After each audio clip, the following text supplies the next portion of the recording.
La muerte en realidad es una realidad inevitable por la que todos pasaremos tarde o temprano. Y algunos la viven con más paz y otros con más angustia. El objetivo es compartir con ustedes la visión cristiana de la muerte y del morir para hacer frente a este paso trascendental con paz y serenidad. Vamos a tratar entonces el tema de la muerte. Es un tema difícil porque naturalmente nos resistimos a tocar ese tema porque no queremos morir. Nos entristecemos cuando alguna familiar o algún amigo cercano fallece, pensamos que es una desgracia, más bien deseamos que ninguno muera, pues pensamos que es un paso perjudicial y negativo. Sin embargo, morir es parte de la vida y algún día, tarde o temprano, todos moriremos. Pero nuestra tendencia es a ser un poco como el avestruz, no queremos ver, cerramos los ojos, no queremos pensar en lo inevitable. Y en consecuencia, pues no nos preparamos y cuando la muerte nos pasa cerca, cuando fallece algún ser querido, nos destroza el corazón. Y si nos diagnostican que algún día moriremos, se nos derrumba la vida. El objetivo de este compartir es prepararnos para poder enfrentar la muerte con paz y serenidad. Si hacemos así, no solamente no le vamos a temer, sino que vamos a vivir la vida presente con optimismo, esperanza. Vamos a entender con serenidad la partida de las personas que queremos y cuando nos toque partir daremos pues ese último paso con total confianza, sabiendo que es lo mejor para nosotros. Bueno, nos vamos a preparar siguiendo las enseñanzas cristianas. De hecho, el camino de Jesús nos enseña que morir, cuando nos toque hacerlo, es un paso positivo y más aún deseable. Pues nuestra máxima felicidad consiste en volver a Dios y vivir con Él para siempre. Sin embargo, antes de hablar de la muerte, vamos a revisar 3 preguntas fundamentales en las cuales se apoya el cristianismo. Cuando las revisemos vamos a entender que la propuesta cristiana es coherente y sólida. Estas preguntas son, primero, ¿cómo entendemos el tiempo? La segunda pregunta es, ¿cómo entendemos a la persona, al hombre y a la mujer? Y por último, ¿cómo entendemos la libertad?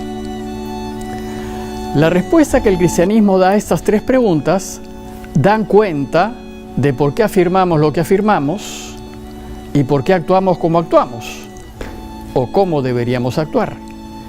Y nos ayuda a entender que la muerte es una lógica consecuencia de una vida bien vivida. Y vamos a descubrir que la vida es hermosa, que vale la pena vivirla. Y entender pues estas preguntas nos ayuda a vivir la vida con más entrega y pasión. Bueno, para más claridad, deseo comparar las respuestas que da el cristianismo con las respuestas a estas 3 preguntas que dan las religiones orientales. La primera pregunta es ¿cómo entendemos el tiempo? Las religiones orientales entienden que el tiempo es circular, es decir, no hay un inicio ni hay un fin, que todo lo que existe ha existido siempre y siempre existirá. Y desde esta perspectiva no hay creación ni es necesario un creador, pues todo ha existido siempre. Esto significa que nada se crea, nada se destruye y absolutamente todo, incluyendo a la persona, se recicla infinitamente. En cambio, el cristianismo en Occidente entiende que el tiempo es lineal, que todo tiene un inicio, un origen y todo tiene un fin, un término. Y al pensar que el tiempo es lineal, tenemos que suponer que hay un creador que da origen a todo, Dios, y una meta hacia el cual tiende el tiempo y todo lo que existe, que es también Dios. Entonces, desde el punto de vista del tiempo lineal, Dios está al origen de todo y Dios está al final de todo. y absolutamente todo camina hacia Dios. Él es el principio y el fin, el alfa y el omega, dirá la Escritura. Alfa es la primera letra del alfabeto griego y la omega es la última letra del alfabeto griego.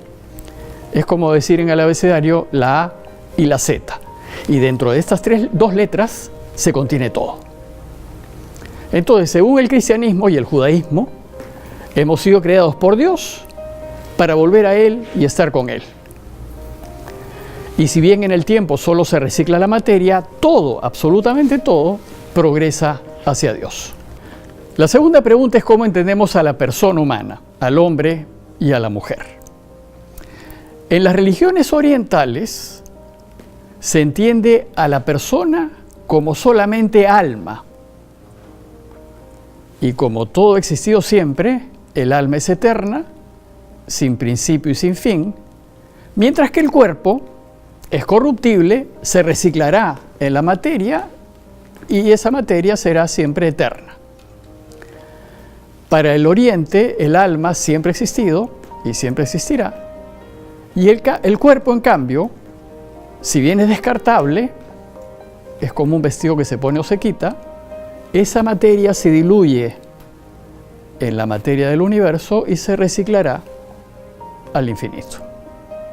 En el cristianismo, en cambio, se entiende que el hombre y la mujer, la persona humana, es cuerpo-alma. No solo es alma, es cuerpo y alma, en una unidad inseparable, indivisible, como lo sería el oxígeno y el hidrógeno en el agua. Si se separa el oxígeno y el hidrógeno, no hay agua. Para el cristianismo, el cuerpo es tan importante como el alma y hay que cuidarlo.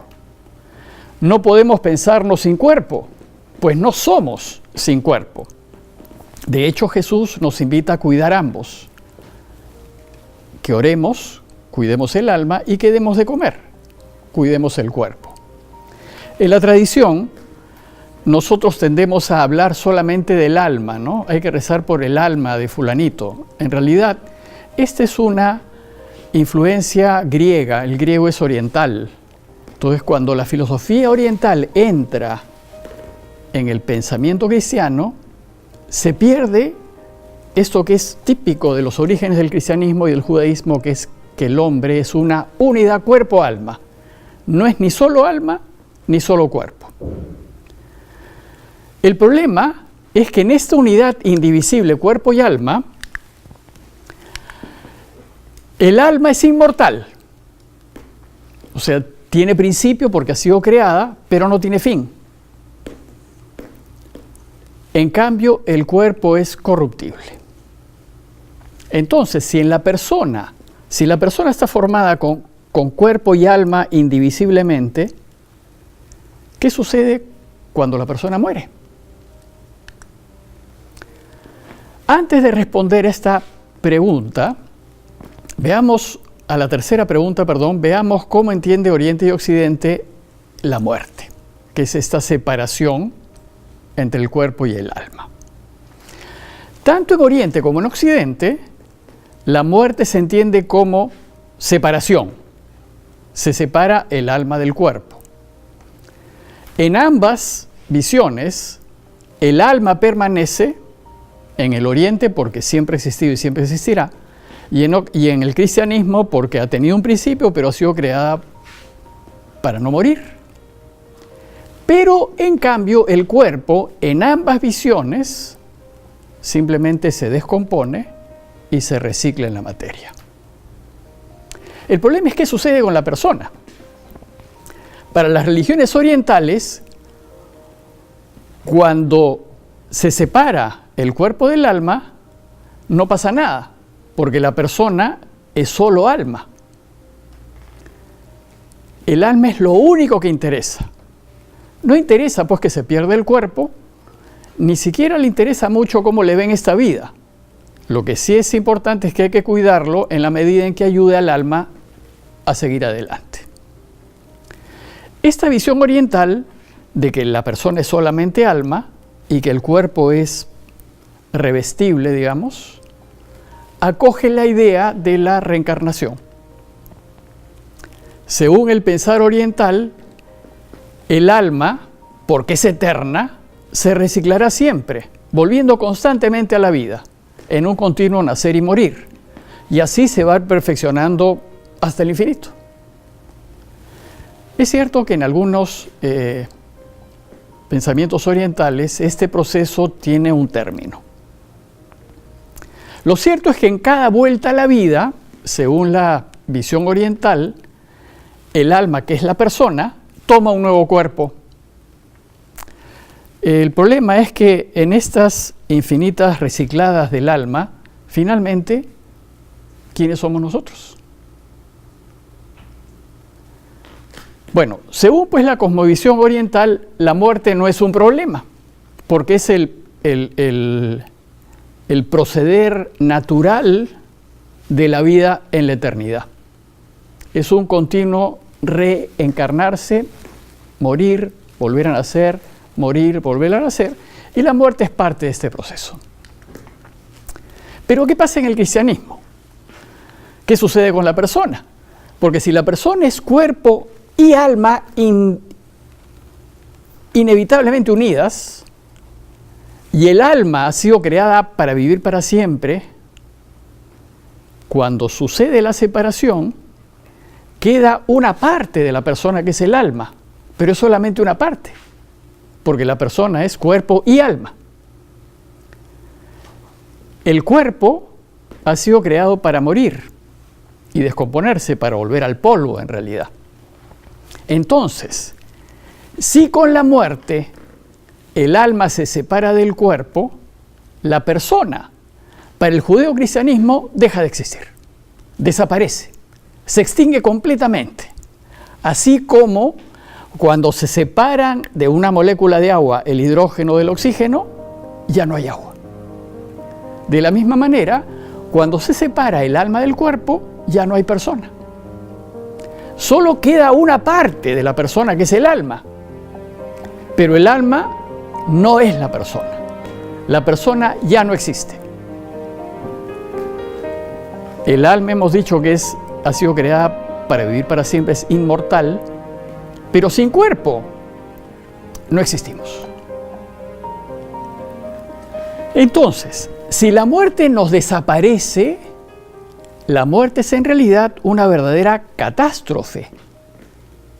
Por eso es que el judeocristianismo veía la muerte como nuestro peor enemigo. Morir es una enorme e indescriptible desgracia. Por eso San Pablo en Corintios dice que para que Dios pueda reinar plenamente, el último enemigo en ser destruido será la muerte. ¿Cuál es el problema en esta visión cristiana? Si Dios nos promete vida eterna y con la muerte dejamos de existir, ¿cómo puede realizarse la promesa de Dios de vivir para siempre? Nuestra fe afirma que hemos sido creados para vivir para siempre. Es decir, no existimos desde siempre, tenemos un origen, pero somos eternos. Hemos sido creados para vivir para siempre. Tuvimos un origen, un momento de creación, en donde Dios nos hace de la nada. Y hemos sido creados para no morir. Si es así, ¿cómo es posible que vivamos para siempre si la muerte nos desaparece? Si con la muerte dejamos de existir, ¿cómo vivir para siempre? ¿Cómo ser felices eternamente? ¿Cuál es la respuesta cristiana? Solo es posible vivir para siempre si la persona vuelve a existir. Es decir, si el alma, que es inmortal, recupera su cuerpo. El cristianismo sostiene que para que la persona vuelva a existir, tiene que recuperar su cuerpo. Por eso afirmamos nosotros la resurrección de los cuerpos. O también se llama la resurrección de la carne. Y lo tenemos en el credo, ¿no? Creo en la resurrección de la carne y en el mundo, en la vida del mundo que vendrá. O sea, porque creo en la resurrección de la carne, creo que viviré para siempre. Entonces, si estamos llamados a vivir para siempre, es necesario que resucitemos. Si no afirmamos la resurrección de los cuerpos, no podemos afirmar que hay vida eterna, ni que hay vida después de la muerte, pues no existe la persona. Por tanto, no puede disfrutar de la vida eterna. En la resurrección de los cuerpos, el alma recupera su cuerpo para que la persona vuelva a la existencia. Más aún, cada persona recuperará su propio cuerpo para que sea la misma persona. Recuperaremos nuestros cuerpos y volveremos a ser nosotros. Pero, si bien seremos los mismos, no seremos iguales.